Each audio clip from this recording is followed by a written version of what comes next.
right, we're live here at Buffalo Trace Distillery with Harlen Wheatley, our master distiller. And Harlen, we're gonna walk through some distilling process today. So what are we kicking off with? Yeah, every week we're going to talk a little bit about the distilling process. And this week we're going to talk about our cooking. And it's a really important part of the process. We've really, a lot of things that sets us apart from other distilleries. Cooking is no different. And one of the things we did last year, we realized, over the years that our old cooking operation was at capacity and we needed to expand. So last year for 6 months, we spent over $40 million expanding our cooking operation.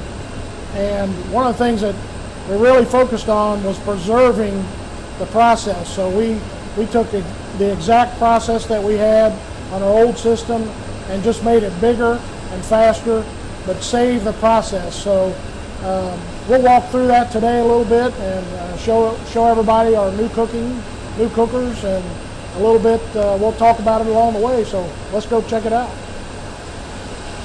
And Harlen, as we're walking, let's chat a little bit about the importance of cooking in the distilling process. Yeah.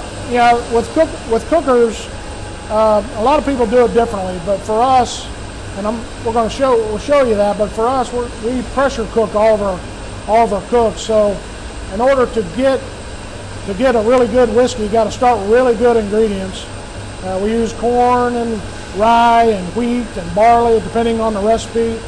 And then, in order to get at that sugar, we have to cook, all those grains together. And so that process is really important. So what we do is we pressure cook. We get really, extra conversion. We get complete conversion, and then once you get that sugar in the solution, that's what that yeast is looking for. So then you pump those cooks over to the fermenters, and that's where the magic happens with the yeast. So we'll show you a little bit about these pressure cookers.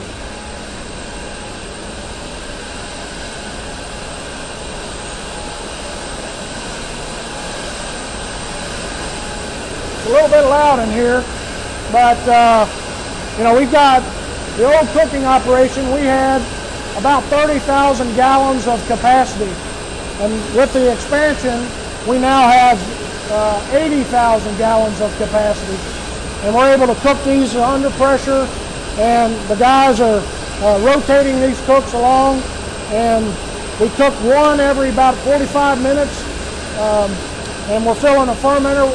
4 of these cookers represent one fermenter, and we're filling up 5 of those fermenters every day, and we're planning to continue to expand that. So we'll walk down. We also cook our rye and our malt separately from our corn. So we'll walk over. We got smaller cookers over there. We'll show you that too.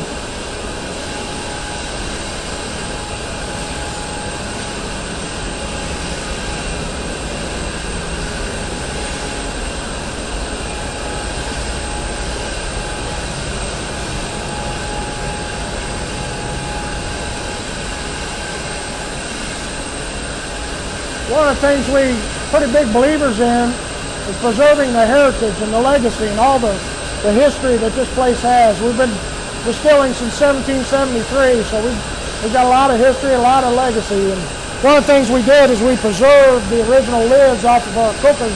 They were installed in 1932, and we just didn't want to lose that. So a lot of our operators love seeing this every day.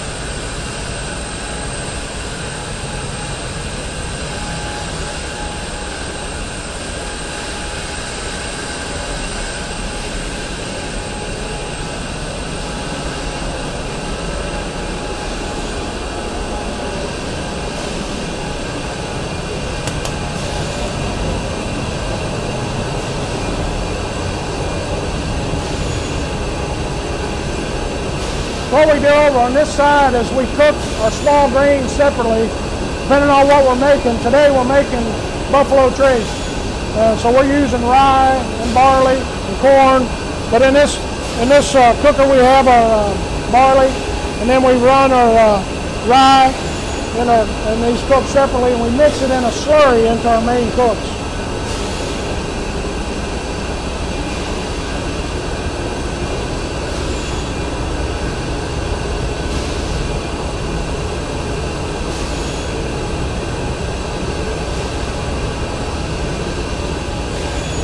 We're going to walk outside. We'll look a little bit at the, I think it's one of the things that, again, sets us apart is we vacuum cool everything. So we got some pretty massive cooling operations going on outside. I want to show you that.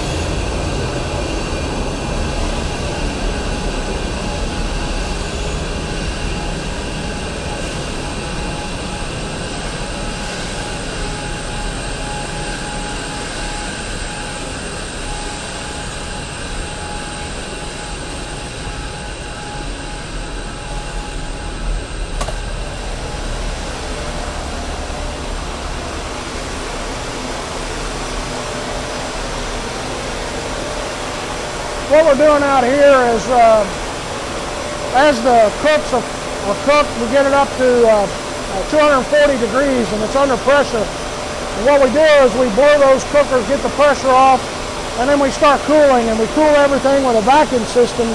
And these ejectors are ejecting the vapor, the hot vapor off of those cookers. And it's we're going through. We have a massive cooling tower. We're able to withdraw that heat off of those cookers. We can do that in about 45 minutes as we're cooling them down.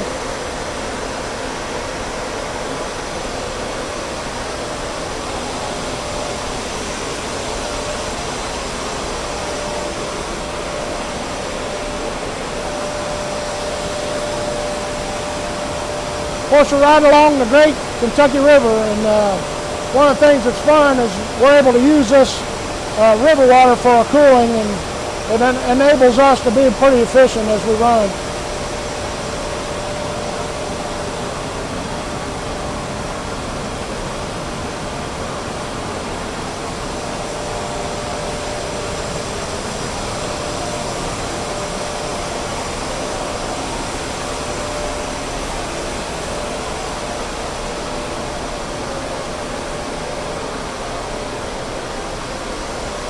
We're going, on a typical day, we'll go through about anywhere between 10 and 15 truckloads of corn, 10 to 15,000 bushels of corn. We're going through hundreds of acres of fields per day, and all in the name of making more whiskey.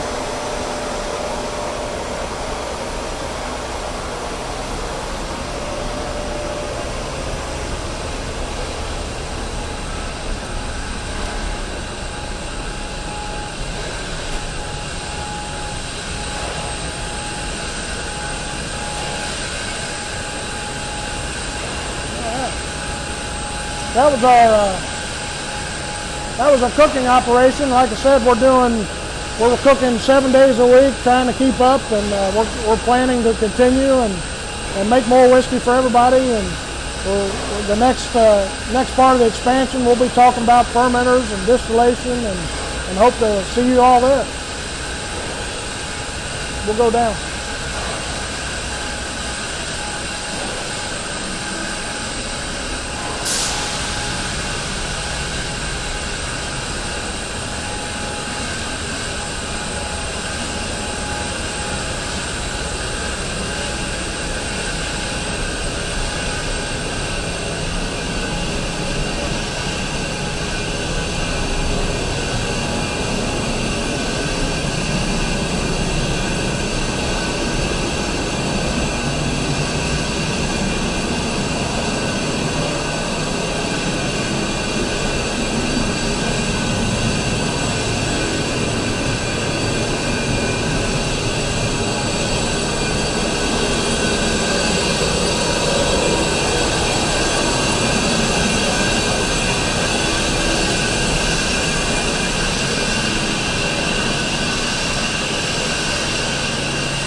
This is our coolers. As we're done cooking, we'll cook those cooks up. We'll drop them into these flash coolers, and that's where that cooling effect really takes place. And we're able to cool those down. Some of the cooks we can get down to 50 degrees Fahrenheit, and then we'll pump them into the fermenter. So.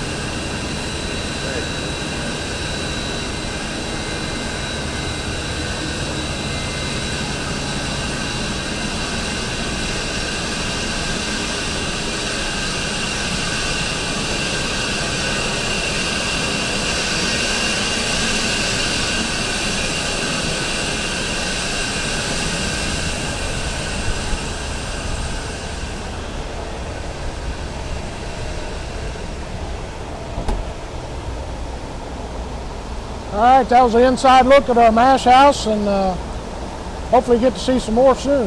Thank you. Great. So I know we probably have a few questions that we're going to field, and I think the main thing is, a lot of people want to know about the mash. Is there a wide variety of different mash bills, and maybe break down some of those ingredients? Yeah, one of the things we're known for, and some of our focus is always around variety. We know that we have to have a lot of variety in order to keep people happy and have a taste profile that they like. And we really use 7 really big, we use 7 main recipes. We have a whole lot of other recipes with the experiments that we do in our experimental program. But we have 7 recipes that we use to make all of our, large volume bourbons. And the main 4 ingredients are corn, rye, barley, and wheat. And with those difference in percentages, we use on all of our bourbons, depending on what we're after. And we also have, of course, the 4 grain that we use in the Taylor. So where we use all 4 of those ingredients. But all those are really important, as people probably recognize, that each one contributes to those flavors, up front. And then as you distill those flavors together, you create the end result of the whiskey. And for us, we're able to be very versatile with our new system. We can switch recipes and be very accurate with our recipes, and really important part of the process up front. Yeah, that's always a big one, talking about the mash bills. But when it comes to the cookers and things, just like any cooking or meal or recipe, what happens, can you undercook or overcook, or is that what the new system helps you with too? You definitely could undercook or overcook. I think one of the things, the system that we have is, we're able to monitor every part of the operation. And the good thing for us is we got all this history, 240 years of cooking, and we kind of have some standards that are already set in place, and we know what to look for. We know what temperatures to cook to, and you look at things like yield and conversion and make sure that the consistency is there from batch to batch. And all these new systems allows us to do that. Yeah, and one more, it looks like we've got about a minute left. But one more question I see is, talking about the capacity. We hear a lot about the expansion, and you touched on it in there with the cooker upgrades, but what's it looking like overall on the expansion? Yeah, for us, we were running last year, we could make, like I said, a 30,000 gallon cooker capacity, and now we're at 80,000 cooking capacity and 80,000 gallons. And for what that really means for us is we're able to expand our distillation. We can double our capacity on our distillation with these cookers. It's the maximum amount we'll ever need on this site. And for us, it takes care of the future for us, and we'll be able to cook, hopefully many years to come. All right. All right. Thank you, Harlen. Thank you. Thank you for joining.